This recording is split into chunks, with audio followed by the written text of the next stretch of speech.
Rat Hashem, la Gemara ce matin, Pesachim 86b. Akala hofechet panea. Maïtama, Amar Rabbi Chia Barabba, Amar Rabbi Yochanan, Pnei Shehi Bosha. Alors il y avait une coutume ancienne que quand la Kala, quand la mariée, elle venait la première semaine chez ses beaux-parents, quand elle mangeait à table avec les beaux-parents, elle tournait le visage de la table.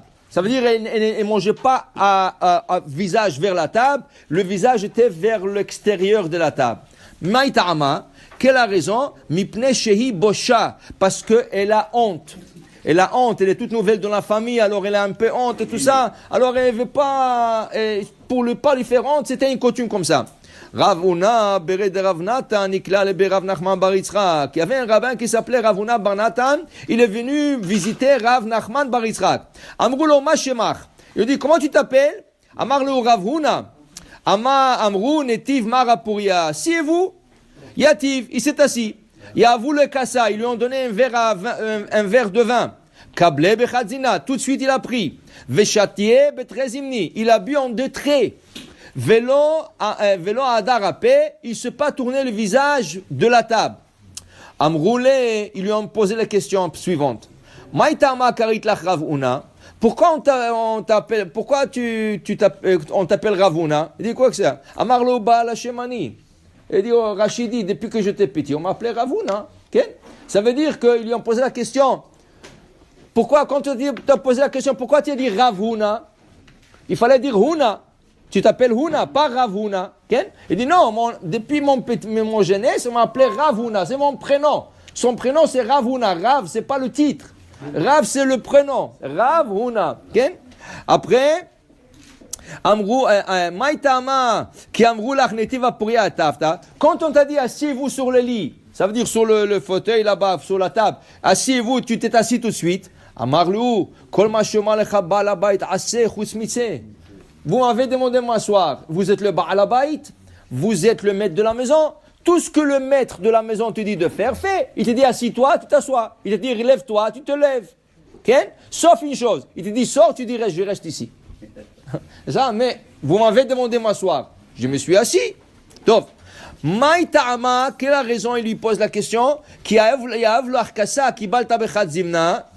Pourquoi quand je t'ai donné le verre de vin, tu l'as pris tout de suite? Il fallait dire non, je ne veux pas.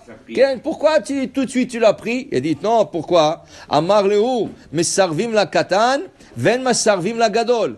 Quand quelqu'un qui n'est pas important te donne quelque chose, dit non, je ne veux pas. Ici, il insiste, tu le prends. Mais quand un gadol, quand quelqu'un plus grand que toi, plus important de toi, t'offre quelque chose, il faut l'accepter tout de suite pour lui faire honneur. Okay? D'où est-ce qu'on apprend ça de la Torah? D'Avraham et de Lot. Quand Avraham, les Malachim sont venus chez Avraham, il leur a dit, je vais vous préparer un repas. Qu'est-ce qu'ils ont dit? Kenta ase kasher dibarta. Oui, fais tout de suite. Fais un repas, tout ce que tu as dit. Quand ils sont partis chez Lot, cet après-midi-là, qu'est-ce qu'ils ont? Il a dit, je répare. Non, il dit, Barechov Nalin, on ne veut pas rentrer chez toi, Bechlal, on ne veut même pas manger chez toi. On va dormir dans. Oui, s'il vous plaît, il a insisté. Ok, yalla, kenta ase. Alors pourquoi ils ont insisté chez Lot, mais ils n'ont pas insisté chez Avraham? Chez Avraham, tout de suite, ils ont accepté. Rachid là-bas rapporte, Mesarvim la katan, Mesarvim la gadol. Avraham, c'est un grand. Avraham, c'était un important. Il ne refusait pas. Il t'a dit, assis-toi à manger, tu t'assois à manger.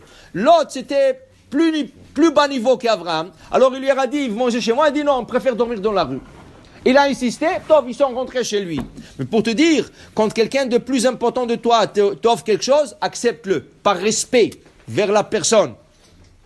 Maïtama, ishtite betrezimne. Quand je t'ai donné le verre de vin, comment ça se fait, tu l'as bu en 2 traits? Ken? Amar lehu, de Tanya, il dit parce que j'ai appris à choter koso bevatachat, à rezegargaran, celui qui boit son verre d'eau ou de vin ou n'importe quoi, un seul trait, ça c'est un glouton. Glouton, c'est ça? Ou un soulard, c'est ça? Mais même de l'eau, tu n'as pas le droit de boire d'un seul coup comme ça, d'un seul trait. Tu dois t'arrêter une fois au moins, 2 traits. Okay? Il dit ici, shnaim, boire son verre en 2 traits, derech eretz, c'est derech eretz. Shlosha, celui qui boit son verre très doucement, gasut aruach, c'est un arrogant.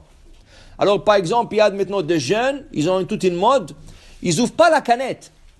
Ils ouvrent pas la canette, comme ça, percer la canette.